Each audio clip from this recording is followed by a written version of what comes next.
Tere õhtust, läheme siit edasi järgmise teadaandega, see on tõsisemat sorti teadaanne, see läheb vanematele inimestele ennekõike mõeldud pensionäre. Kuule, kas see on nüüd selle diktori poeg, kes meie maja ees siin magas või? Jaa. See poeg on tal täitsa normaalne. Järgmise nädala enam füüsilisest isikust ettevõtjatele, pensionäridele ja loomulikult ka vanuritele ei maksta välja postkontorites sularaha seoses Narva jaamas tulekahjus hävinud 2 vagunide ja sularaha puudumisega praegu Eesti riigi eelarves. See mulle meeldib. See mulle juba meeldib.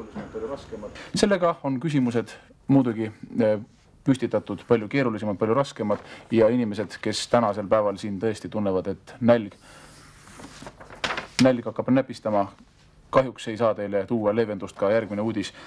Ja mina olen poolt. Oota, härra Tõrista, ma ei kuule mida. Praegusel hetkel reformi järgi välja käidud protsentuaalne summa suurus muutub veel väiksemaks.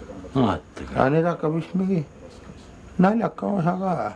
Mis ütleb, et ilmselt praegusel hetkel reformi järgi välja käidud protsentuaalne summa suurus muutub veelgi 50% väiksemaks. See tähendab seda, et ajad lähevad väga raskeks. Kelle pensionina? Sinu pensionina?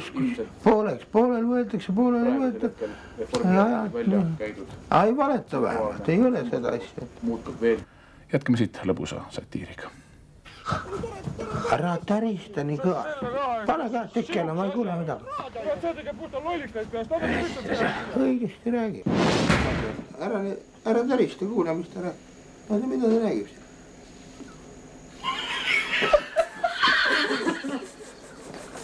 Kiilas pead või sisse kaadrist? Ära mölla, kurat.